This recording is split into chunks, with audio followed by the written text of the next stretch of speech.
মানুষের জীবনে যে ১-১১টি এসেছিল, সেই ১-১১তে দেশনেত্রী বেগম খালেদা জিয়া উনি গৃহবন্দী শুধু না, ওনাকে জেলখানায় পাঠানো হয়েছিল। ১-১১ মঈনুদ্দিন ফখরুদ্দিন সরকার। আজকের এই দিনে উনি কারামুক্ত হয়েছিলেন। আমার প্রাণের যে প্রিয় নেত্রী, বাংলাদেশের আপামর মানুষের নেত্রী, এই কারামুক্তি দিবসে আমি অভিনন্দন জানাই গণতন্ত্রকামী এই লালপুর বাগাতিপাড়ার এই লোকমানপুরের মানুষের পক্ষ থেকে। তাকে আমি অভিনন্দন জানাই যে তার দীর্ঘ স্যাক্রিফাইস, দীর্ঘ আন্দোলনের কারণে আজকে শেখ হাসিনার পতন হয়েছে, দেশ থেকে বিতাড়িত হয়েছে, বাংলাদেশের নতুন সূর্যের উদয় ঘটেছে, নতুন অধ্যায়ের আবির্ভাব ঘটেছে। ১-১১তে দেশনেত্রী বেগম খালেদা জিয়াকে কারারুদ্ধ করেই মঈনুদ্দিন ফখরুদ্দিনের সরকার শান্তি পায় নাই।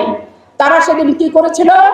তারা সেদিন আমাদের প্রাণের যে প্রিয় নেতা শহীদ রাষ্ট্রপতি জিয়াউর রহমানের কলিজার টুকরা, বেগম খালেদা জিয়ার কলিজার টুকরা তারেক রহমান, আরাফাত রহমানের উপরেও অত্যাচারের নির্মম নিষ্ঠুর খড়গ সেদিন চাপিয়ে দিয়েছিল। দুই ভাইকে বাধ্যতামূলকভাবে নির্মম নিষ্ঠুরভাবে গ্রেপ্তার করে অত্যাচারিত করে পা থেকে মাথা পর্যন্ত ক্ষতবিক্ষত করে শরীরে পার্মানেন্টলি ক্ষত তৈরি করে বাধ্য করেছিল সেদিন দেশান্তর হতে।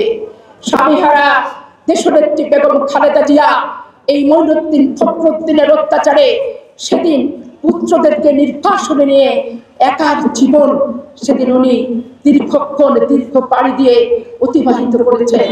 রাষ্ট্রপতি জিয়ার সেই কফিনে সাদা কাপড়ে মোড়া লাশটি ছুঁয়ে খালেদা জিয়া যখন শপথ করেছিলেন যে বাংলাদেশের মানুষকে ভোটের অধিকার ফেরত দেব, ওই স্বৈরাচার এরশাদের কাছ থেকে গণতন্ত্র, ওই বিশ্ববাহা এরশাদের কাছ থেকে ফেরত আনবো, এই শপথ দিয়ে সেদিন বাংলাদেশের এক প্রান্ত থেকে আরেক প্রান্ত, আরেক প্রান্ত থেকে আরেক প্রান্ত ছুটে গিয়েছিল।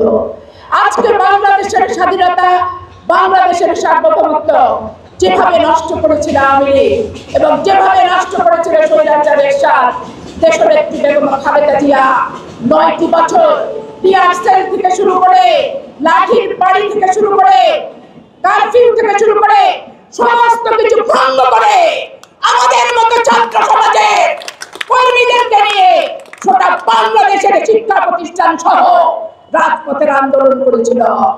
আজকে এলাকার মানুষের সাথে আমার সম্পর্ক নতুন নয়।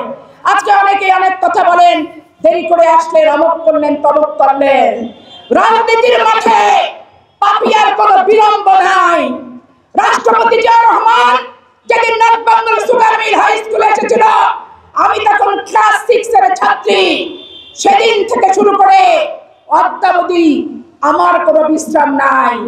বিশ্রাম নিয়েছিলাম 6 মাস এই হাসিনার বিরুদ্ধে আন্দোলন করতে যে জেলখানায়। আর বিশ্রাম হবে মহান সৃষ্টিকর্তা রাব্বুল আলামিন যেদিন আমার কপালে আয়ু শেষ করে চিরনিদ্রায় শায়িত করবে কবরে, সেদিন আমি বিশ্রাম নেব। এর আগে বিশ্রাম শব্দটি আমার সংবিধানে নাই। চিঠালের সাথে north Bengal sugar mill high স্কুলকে মিটিং ভঙ্গ করেছিল কে? এই পাপিয়া। রাজনীতিতে সুখের পাখি না, রাজনীতিতে মধু খেতে আসেনি, ঔরজাত হয়ে উত্তরাধিকার সূত্রে প্রাপ্ত কোনো পদ হরণ করতেও আসেনি, দখল করতেও আসেনি।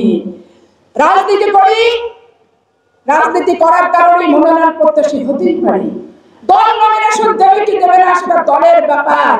মাঠের মানুষ যদি ভালোবাসে, মাঠের মানুষকে আমি যদি ভালোবাসতে পারি, এমপি না হয়, মন্ত্রী না হয়, নমিনেশন না পাই, আত্মিক সম্পর্ক, হৃদয়ের সম্পর্ক, মনের সম্পর্ক, ভালোবাসার সম্পর্ক পৃথিবীর কোনো আইন দিয়ে ছিন্ন করা যাবে না, কেটে ফেলা যাবে না, মুছে ফেলা যাবে না।